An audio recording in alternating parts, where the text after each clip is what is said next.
đưa từ cái tha từng điểm và lấy từng điểm và men tàn bà từng chi yun ha bà từng ca nhâm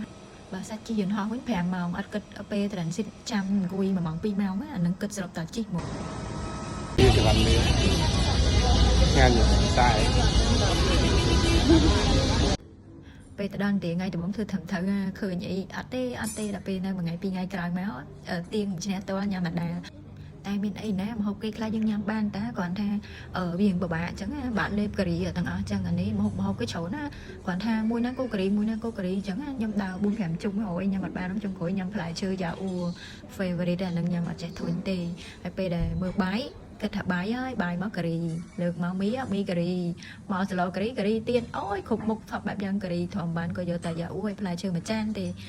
ដើរទៅរហូតតុកអង្គុយញ៉ាំមើលទេសភាពទៅបើថាបាយយើងញ៉ាំកើតហើយយើងបានទេសភាពយងពេលទៅដល់ហ្នឹងគឺយើងអាចតវ៉ាបានទេឃើញអីញ៉ាំហ្នឹងនេះខ្ញុំញ៉ាំហើយគឺខ្ញុំត្រូវធ្វើការអញ្ចឹងខ្ញុំអាចតវ៉ាបានទេ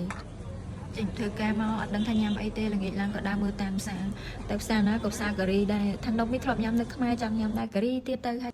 ដើរលូមិនដឹងទៅណាអ្នកធ្វើការជាមួយនឹងគាត់នាំមកមើលប្រាសាទនាង12ហើយក៏បានដើរមើលប្រាសាទនឹងបបាត់ទុកខ្លះទៅគេរៀបរាប់ប្រវត្តិអីចឹងស្ដាប់យូរទៅជក់ចិត្តដែរហើយបានមើលកមុំទេជំនួសបាយពេលអីចឹងណា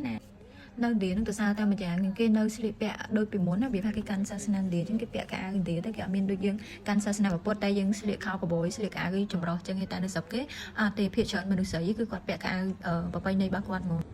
ដើរទៅដើរមកមើលគេលក់មាសគេធំមួយស្រាប់4 5គីឡូអីទៅបំផុតតែបានមើលបានទិញតកែលក់មាសគេភ្ញៀវទិញច្រើនណាលក់ដាច់ទៀតឲ្យម៉ូតវិញស្អាតប្លែកមែនតើហ្មងម៉ូតខ្លះមើលទៅដូចមានអប្សរាពាក់ដែរហើយក៏ដើរមើលកៅអៅគេអញ្ចឹងណាទាំងអស់គេពាក់កៅអៅអញ្ចឹងឯងទាំងស្រីទាំងប្រុសគេអត់មានស្លៀកកៅអៅអីប្លែកដូចយើងស្លៀកចម្រុះអីគេហ្នឹងគេពាក់តែកៅអៅអញ្ចឹងក្នុងហាងហ្នឹងគេមានកៅអៅកម្មវិធីកៅអៅពាក់ប្រចាំថ្ងៃកៅអៅញ៉ាំការកៅអៅកូនកំមុំកៅអៅកូនកន្លោះម៉ែកូនកន្លោះម៉ែកូនកំមុំមកទិញនៅនឹងទាំងអស់ក៏បានដែរច្រើនណាស់នឹងកៅអៅស្អីគេខ្លះទេប៉ុន្តែគេសិតតែមានន័យរបស់គេមិនចេះតែទិញទេកៅ